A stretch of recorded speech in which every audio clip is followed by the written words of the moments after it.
Hi students, ఈరోజు 22nd జరిగిన second shift quant questions discuss చేద్దాం.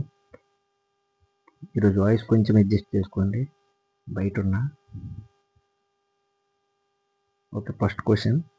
ఏ person bat some pens at the rate of 20 per rupee. Okay, 20 pens ₹1 అంటే 100 పైస్కి కొన్నాడు. 20 pens per rupee అంటే 20 పెన్నులు ₹1 లెక్క. సమ్ పెన్స్, అవి ఎన్ని పెన్స్ తెలియదు, కొన్నాడు. కొని sold them at 15 per rupee. Okay, 15 పెన్నులు ₹1కి అమ్మాడు.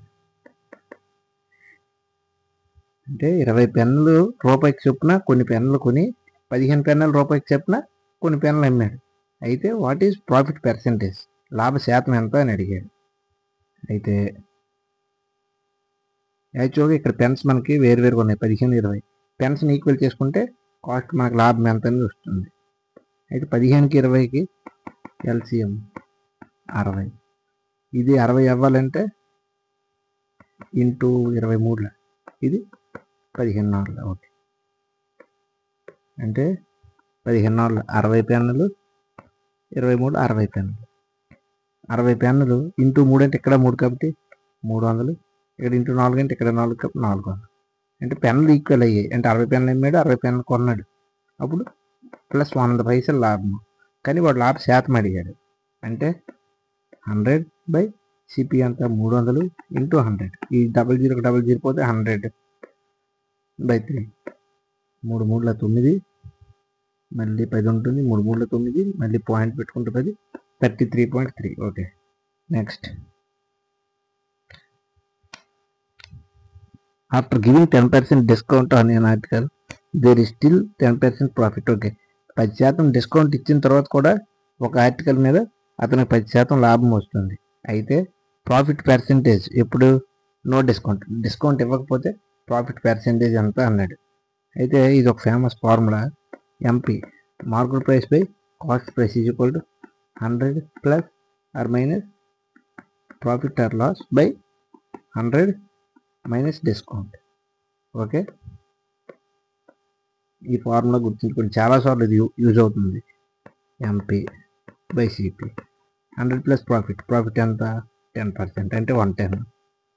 డిస్కౌంట్ 100 మైనస్ డిస్కౌంట్, అది కూడా 10 కదా, అంటే 100 మైనస్ 10 90. ఈ 0కి 0 పోతే ఎంపీ 11 పార్ట్స్ అయితే సిపి 9 పార్ట్స్. డిస్కౌంట్ ఇవ్వకపోతే ఎస్పి కూడా ఎంపీ అవుతుంది, అంటే 11. అంటే ఎంత లాభము? 2. కానీ వాడు పర్సెంటేజ్ అడిగారు, అంటే సిపి అంత 9 ఇంటూ 100, అంటే 209. 9 18 20, 9 18 పాయింట్ పెట్టుకుంటే అంటే 22. Okay, next. Manish alone can complete A work in 48 days. Okay, Manish అనేవాడు ఒక్కడే 48 రోజుల్లో ఒక పని చేస్తాడు. Pratap can complete safe half of the time taking by Manish. Okay, Pratap అనేవాడు మనీష్ కంటే సగం రోజుల్లో చేస్తాడు, అంటే 48లో సగం 24 రోజుల్లో చేస్తాడు. టోటల్ వర్క్ ఎల్సిఎం కదా, అంటే 48. రోజుకి ఎన్ని యూనిట్లు? మనీష్ అనేవాడు 48 ఒకట్ల, ప్రతాప్ అనేవాడు 2 యూనిట్లు. ఇద్దరు కలిపి రోజుకు 3 యూనిట్లు చేస్తారు. అయితే ఏం అడిగాడు? In how many days both together complete 1/4 of work అన్నాడు. ఓకే, టోటల్ వర్క్ ఎంత? 48. 1/4 అంటే బై 4 ఒకట్ల 4, అంటే 12 యూనిట్ల పని వాళ్ళిద్దరు కలిపి ఎన్ని రోజుల్లో చేస్తారు? ఇద్దరు కలిపి రోజుకు 3 యూనిట్లు, అంటే 3 4 12 కాబట్టి 4 days. ఓకేనా, next question. The average marks obtained by S1 and S2. Okay, S1 plus S2 average అంటే by 2. Average marks S1 S2 అనేవి వచ్చినవి 35 more than average of. Okay, S2 S3, S2 plus S3 by 2 కంటే 35 ఎక్కువ అన్నట్టు. అయితే if marks obtained by S3 75 ఇచ్చేసాడు. S3 75 అయితే S1 ఎంత అన్నాడు. ఓకే, సింప్లిఫై చేద్దాం. ఈ 35 కూడా ఈ మొత్తం బై చేసుకోవాలంటే ఎలా? S2 ప్లస్ S3, ఇది 2 1 35 కదా, 35 2 అంటే 70 బై 2 ఇది బేసిక్కే, అందరికీ మ్యాక్సిమం ఐడియా ఉంది. S2 plus S3 plus 70/2. Okay, ఈ 2 పోతే S1 ప్లస్ S2, ఈ S2 ఇటు వస్తే మైనస్ S2, ఈ S3 ఇటు వస్తే మైనస్ S3 = 70. ఓకే, ఈ ప్లస్ S2 మైనస్ S2 పోతే S1 మైనస్ S3 ఎంత ఇచ్చాడు 75, మైనస్ 75 = 70. ఈ 75 అటు వెళ్తే ప్లస్ అవుద్ది కదా, 70 ప్లస్ 75. ఇది అసలు ఇంత అవసరం లేదు, అంటే మీకు అర్థం అవ్వాలని చెప్పా, ఇంకా ఈజీగా చేయొచ్చు. On a some A simple interest at rate of 10% rate 8 ఇయర్స్కి సింపుల్ ఇంట్రెస్ట్ ఎంత అయ్యింది అంటే 80%. ఓకే, 8 సంవత్సరాలు కదా, 8,000 వచ్చింది అతనికి ఎస్ఐ. అయితే what will compound interest on same some అంటే సేమ్ రేటు 10%. అయితే 3 సంవత్సరాలకి కాంపౌండ్ ఇంట్రెస్ట్ ఎంత? కాంపౌండ్ ఇంట్రెస్ట్ 10% అంటే 100 ఉన్నది 110 అవుద్ది, పోతే 10 ఉన్నది 11 అవుద్ది కదా. అలా 3 సంవత్సరాలు అంటే 10 క్యూబ్ 11 క్యూబ్ అంటే 1000, 13, 3, 1 అవుతుంది. అయితే వాడు ఏమడిగాడు, ఇది ప్రిన్సిపల్ అయితే ఇది అమౌంట్, వాడు అడిగింది ఇంట్రెస్ట్ అంటే 33.1 అంతే కదా. 1000 నుంచి ఇచ్చేసి 331 పర్సెంటేజ్ జరిగారు బై 100 అంటే 33.1 అంటే బై 100 ఇస్ 33.1 అంటే 33.1% ఎంత అని అడిగారు. 8,000 80% అయితే 33.1, ఈ 0.1కి ఈ 0 కట్ అయితే ఈ 0కి 8 1 8 10 అంటే 3 3 1 into 10. Okay, next average of 14 students average 17 years. అయితే ఒక న్యూ స్టూడెంట్స్ 32 ఇయర్స్ కూడా యాడ్ అయ్యాడంట, అందువల్ల యావరేజ్ ఆఫ్ 15 స్టూడెంట్స్ ఎంత అన్నాడు. ఓకే, అంటే ఈ 17కి 32కి గ్యాప్ ఎంత? 32లో 17 తీస్తే 5, 15 సంవత్సరాల గ్యాప్. ఈ ఎక్స్ట్రా 15 సంవత్సరాలు అనేది అదే ఇక్కడ ప్లస్ వస్తే ఈ దీనికి కలపాలి, మైనస్ వస్తే తీయాలి. ఇక్కడ ప్లస్ 15 కదా, టోటల్ నెంబర్స్ ఎంత ఉంది 15 అంటే మనిషికి ఎంత వస్తుంది 1 ఇయర్ వస్తుంది, అంటే plus 1 year. 17 + 1 18 years. Okay, next simple interest on a sum 5 years is equal to 20% of principal. Okay, 5 ఇయర్స్కి 20% అంట. పీలో ఎప్పుడు కూడా 100% కొనుక్కుంటాం, అంటే ఎస్ఐ కాబట్టి ఈక్వల్ కదా, ఇయర్స్ ఎంత మల్టిప్లై చేస్తే పర్సెంటేజ్ కూడా అంతే అవుతుంది. అయితే 5 ఇయర్స్కి 20% అయింది. ఇన్ హౌ మెనీ ఇయర్స్, ఎన్ని సంవత్సరాల్లో ఇంట్రెస్ట్ ఈక్వల్ టు ప్రిన్సిపల్ అంటే 100% ఎప్పుడు అవుతుంది? ఇది ఇంట్రెస్ట్ కదా, ఇది టైం. ఇది 100% అవ్వాలంటే 25లో 100 × 5, అది ఇది 5 చేస్తే 25 ఇయర్స్కి. Okay, next a person bought an article and sold it at loss of 20%. Okay, CP ఎప్పుడు 100 కొనుక్కున్నా, లాస్ వచ్చిందంటే 80కి అమ్మాడు. If he had bought 30% less price, కొన్నప్పుడే 30% తక్కువ కొన్నాడు అంటే 70 కొన్నాడు అనుకోండి, సోల్డ్ ఇట్ ఫర్ 125 మోర్ అంటే ఇది పర్సెంటేజ్ 125 రూపీస్ ఎక్స్ట్రాగా అమ్మాడు. అమ్మడం వల్ల ఏమైంది, వుడ్ ఎర్న్ ప్రాఫిట్ 50% ప్రాఫిట్. 50% అంటే 70లో 50 అంటే 35, అంటే 35 యాడ్ అయింది అంటే 70 + 35 105%కి అమ్మాడు. అప్పుడు కాస్ట్ ప్రైస్ ఎంత? కాస్ట్ ప్రైస్ ఎప్పుడు 100 అంటే ఈ 100 ఎంత అన్నాడు. ఈ రెండింటి గ్యాప్ ఎంత 25. ఓకే, అంటే 25 = 125 అంటే 125 అనేది 25 అయితే 100 ఎంత 25 1 25 25 4 5 5 × 100 500. Okay, next in a class 40% boys. Okay, boys girls ఉన్నారు, 40% బాయ్స్ అంటే మిగిలిన ఎంత 100లో 60% గర్ల్స్. గర్ల్స్ 54 మంది ఉన్నారని కూడా ఇచ్చాడు. అయితే బాయ్స్ వీళ్ళు ఎంతమంది? ఏం లేదు, ఇది ఈ 0కి 0 పోతే ఎంత అయింది 6, 9 54 అంటే ఇక్కడ కూడా ఇంటూ 9 చేస్తే 9 4 36. Okay, next XYZ 3 students. Okay, XYZ అని 3 ఉన్నారు. X 40% more marks than Y. Y 100 అయితే ఎక్స్ 40 మోర్, అంటే 25లో అయితే 27. ఓకే, ఎక్స్ వై 7:5లో ఉన్నారు. అండ్ 20% లెస్ దెన్ జెడ్ ఎవరు? ఎక్సే. మళ్ళీ 20% లెస్ దెన్ జెడ్ అంటే ఎక్స్ 20% జెడ్ అంటే జెడ్ 100 అయితే 80 అవుతుంది. 20% లెస్ కదా, అంటే 25లో 24. అంటే ఎక్స్ ఎంత అయింది? ఎక్స్ 4 అయితే జెడ్ 5 అయ్యింది. ఓకే, అయితే ఇక్కడ 4 ఉంది, ఇక్కడ 7 ఉంది. ఈ రెండు ఈక్వల్ అవ్వాలంటే 4 7 28 ఎల్సిఎం. అంటే ఇక్కడ ఉన్న నెంబర్స్ని 4తోనే, ఇక్కడ ఉన్న నెంబర్స్ని 7తోనే చేస్తే ఎంత అవుతుంది? 4 7 28, 4 5 20.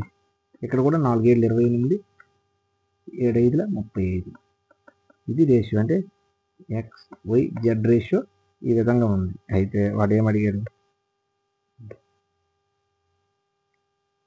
వై ఇచ్చాడు. వై వాల్యూ ఇక్కడ మనకు 20 వచ్చింది. ఆడెంత ఇచ్చాడు? 480. 20 అయితే ఏమడిగాడు? జెడ్ వాల్యూ అడిగాడు. జెడ్ మనకు 35 వచ్చింది. ఇదే answer. 0 0 2 2 2 35 into 24, 24 5 100 120, 24 3 60, 72 74 84, 840 answer. Okay, next. How many spherical balls of radius 8 cm? Okay, spherical balls 8 cm radius ఉన్నాయి. ఎన్ని చేయొచ్చు? దేంతో? హెమిస్పియర్ 48 రేడియస్తో ఉంది. దీంతో ఎన్ని బాల్ చేయొచ్చు అంటే బై చేస్తే వాల్యూమ్స్ ఇప్పుడు ఈక్వల్ చేసుకోవాలి. ఇలాంటి క్వశ్చన్స్ ఫస్ట్ పెద్దది హెమిస్పియర్. హెమిస్పియర్ నాడు కరిగించి ఎన్ని బాల్స్ చేయొచ్చు అన్నాడు. హెమిస్పియర్ ఫార్ములా ఏంటి? 2/3 పై ఆర్ క్యూబ్. ఆర్ ఎంత అన్నాడు? 48 క్యూబ్ కదా. దీన్ని కరిగించి చిన్న స్పెరికల్ బాల్ ఎన్ని చేయొచ్చు? ఎన్ని? మనకి ఎన్ అనుకోండి, నెంబర్ ఆఫ్ ఇంటూ ఎన్ని. దీని ఫార్ములా స్పియర్ కాబట్టి 4/3 పై ఆర్ క్యూబ్. ఆర్ అంతా 8. ఓకేనా? ఇది మళ్ళీ చేస్తాం. ఈ 3కి 3, ఈ పైకి ఈ పై 2 1 2 2 8.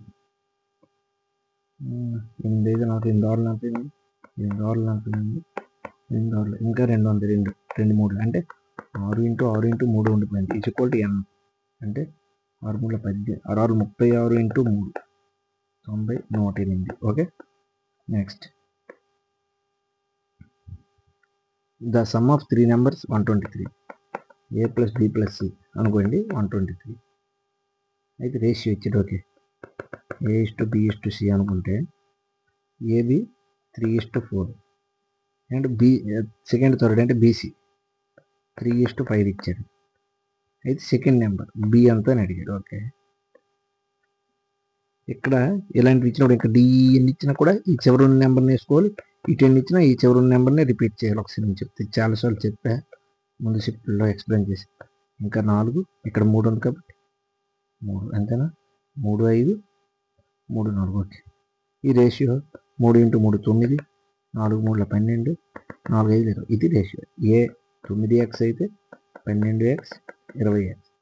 అయితే ఈ 3 కలిపితే 123. 123 ఈక్వల్ 10 20 32 41. అయితే వాడేమడిగాడు? బి అంటే 12 వాల్యూ అంట. 4 3 12 36. Okay, next. సింప్లిఫికేషన్ బాడ్నోస్ ప్రకారం 4 3 126 ప్లస్ 25 75 మైనస్ 2 5 10. ఓకే, 75లో 10 65 అంటే 126 65 1 6 7 191. Okay, next. హెచ్సిఎఫ్ అడిగాడు. నార్మల్గా మనం పెద్ద పెద్ద నెంబర్లు ఇచ్చే ఆప్షన్స్ ద్వారా వెళ్ళొచ్చు, కానీ చిన్నదే 8 12 24 నార్మల్గా చేసేవాడు. 2 4 2 6 2 12 2 2 2 3 2 6 ఇంకా 2 ఒక అవ్వదు. ఇవి ఇంకో హెచ్సిఎఫ్ కాబట్టి 2 గుణించాలి. 2 ఇంటూ 2 4. అదే ఎల్సిఎం అయితే ఇవి కూడా తీసుకోవాలి. నెక్స్ట్, డివిజిబిలిటీ రూలు 58 52 4 ఎం. ఈ నెంబరు 9తో డివిజిబుల్ చేస్తే ఎం ఎంత? డివిజిబిలిటీ రూల్ ఆఫ్ 9 ఏంటి? ఆ ఉండే ఇండివిజువల్ నెంబర్స్ అన్నీ యాడ్ చేస్తే 9తో డివిజిబుల్ అవ్వాలి. అయితే 5, 5, 8, 13, 18, 20, 24, 24 ప్లస్ ఎక్స్ అనేది 9తో డివిజిబుల్ అవ్వాలి. 24 కంటే పెద్దది ఉండేది 9, 18, 9, 3, 27. 27 అంటే ఈ ఎక్స్ వెళ్తే 27 - 24, 3. Okay, next at least the least number which is exactly divisible by. Okay, ఇంకేం లేదు, సింపుల్గా ఎల్సీఎం అడిగేది ఇటండి. అయితే ఇది ఎగ్జామ్ పాయింట్ ఆఫ్ వ్యూలో మనకు 10 ఎప్పుడు కూడా డివిజిబుల్ అవ్వాలంటే యూనిట్ డిజిట్లో 10 ఉండాలి. అంటే 10, 1, 10, 20, 30, 40 ఇలా. ఓకేనా? ఇక్కడ 10 ఉంది, దీంతో డివిజిబుల్ అవ్వాలి. ఇవన్నింటిలో యూనిట్ డిజిట్లో ఎక్కడ కూడా 0 లేదు, అంటే ఓన్లీ ఆన్సర్. లేదు అంటే మనం ఇది చేయాలి. 27, 36, 56, 12, 10, 2, 18, 2, 2, 8, 2, 6, 2, 5, మళ్ళీ 2, 2, 9, 2, 14. ఇదంతా టైం వేస్ట్, కానీ మీకు అర్థం అవడం. 3, 9, 3, 3, 14 కాబట్టి 3, 1, 5, మళ్ళీ 3, 3, 3, 3, 1, 14, 14, 70, 210 ఇంటూ 3, 3, 9, 2, 4, 36. ఇదేనా యూనిట్ డిజిట్ 0 వస్తుంది. ఇదంతా చేసిన ఇదే ఆన్సర్ వస్తుంది, time waste. Next ratio of 3 numbers ఉన్నాయి ఏబిసి. రేషియో 6, 8, 9. ఈ సమ్ ఆఫ్ 3 నెంబర్స్, ఈ 3 కలిపితే 460 అంటే 17, 23. అయితే లార్జెస్ట్ నెంబర్ అన్నట్టు 6, 8, 9లో లార్జెస్ట్ 9 ఎంత? 23, 22, okay, 9, 180. Okay, next a boat travels at a speed of, okay sorry, ఇది డిటిఎస్ ఈ ఫామ్లో గుర్తుంచుకోండి. అయితే a boat travels a distance of 54 kilometres distance ఇచ్చాడు. ఒక యూనిఫామ్ స్పీడ్తో వెళ్తుంది. If speed of boat increase by 3 kilometres. Okay, ఎంతో ఎక్స్ స్పీడ్లో వెళ్తుంది. ఒకవేళ 3 కిలోమీటర్లు కానీ పెంచితే 3 గంటల టైం తగ్గుతుంది. ఓకే, టైం ఇచ్చాడు. అయితే ఒరిజినల్ స్పీడ్ ఎక్స్ ఎంత అన్నాడు. ఓకే, ఇది నార్మల్గా చేస్తే రేషియోస్ అవన్నీ చాలా పెద్దది వస్తుంది, క్వాడ్రాటిక్ ఈక్వేషన్. అలా కాకుండా ఎగ్జామ్ పాయింట్ ఆఫ్ వ్యూలో చూద్దాం. యాక్చువల్గా మనకు టైం ఇచ్చాడు, టైం డిఫరెన్స్. కాబట్టి d/s డిస్టెన్స్ ఎంత? 54. స్పీడ్ ఫస్ట్ ఎక్స్ అనుకున్నాం, మైనస్ అందులో నుంచి 3 కిలోమీటర్లు పెంచాడు, అంటే ఎక్స్ ప్లస్ 3 పెంచితే తొలి వెళ్ళే స్పీడ్ కంటే ఇప్పుడు 3 కిలోమీటర్లు పెంచడం వల్ల అతను 3 గంటలు తగ్గింది టైం. అంటే ఇది ఈక్వేషన్. ఈ ఈక్వేషన్ సాల్వ్ చేస్తే చాలా పెద్ద ఈక్వేషన్ వస్తుంది. కాబట్టి మనం ఆప్షన్స్ ద్వారా వెళ్ళడం మంచిది. 3, 12, 9 అలా అన్నీ చెక్ చేస్తే ఇక్కడ ఎలా మనకు ఉందిగా చెప్పేస్తున్నా, లేదంటే అన్నీ చెక్ చేయాలి. 6 ఫర్ ఎగ్జాంపుల్ 6 వేస్తే ఇది 6 అయితే 6 + 3 9. 6, 9, 54, 9, 6, 9లో 6 తీస్తే 3 సరిపోయిందా? అదే answer. Next market price and selling price. MP ఇచ్చాడు, ఎస్పీ ఇచ్చాడు. Discount percent formula MP minus SP by MP into 100. ఓకేనా? అయితే ఇది 2 డిఫరెన్స్. ఇది కావాలి కదా, అంటే 7600 నుంచి 6688 తీస్తే 219. ఓకే, అంటే 912. ఎంపీ అంత 7600 ఇంటూ 100 కదా. ఈ 00కి 00 పోతే ఇంకేం మిగులుద్ది? 76, 912. 176, 11 తీస్తే 5, 1, 152, 7, 14, 1, 2, 12. ఓకేనా? నెక్స్ట్ రాకేష్, ముఖేష్, పునేష్ ముగ్గురు together can make a chair. ఒక చైర్ని 20 నిమిషాల్లో చేయగలరు. ఓకే, అయితే రాకేష్ ప్లస్ ముఖేష్ వీళ్ళిద్దరూ అదే పనిని అదే చైర్ని 25 నిమిషాల్లో అల్లుతారు. ఓకే, అయితే పునేష్ ఒక్కడే ఆ చైర్ని ఎంత టైంలో అల్లుతాడు? ఫస్ట్ మనం టోటల్ వర్క్ తీసుకున్నాం. Total work 25, 50, 50, 75, 100. ఇది టోటల్ వర్క్. అయితే పర్ మినిట్ వీళ్ళు ముగ్గురు కలిపి 5 యూనిట్లు చేస్తే వీళ్ళిద్దరు కలిపి 4 యూనిట్లు చేస్తారు. అంటే గ్యాప్ 1 యూనిట్. ఆ 1 యూనిట్ ఎవరిది? ఇక్కడ మిస్ అయింది. అంటే పునీష్ అండి. పునీష్ ఒక్కడే అంటే నిమిషంకి 1 యూనిట్ చేస్తాడు. Total work 100. అంటే ఎన్ని నిమిషాలు పడుతుంది? 100 minutes. Okay, that's it guys. Thank you.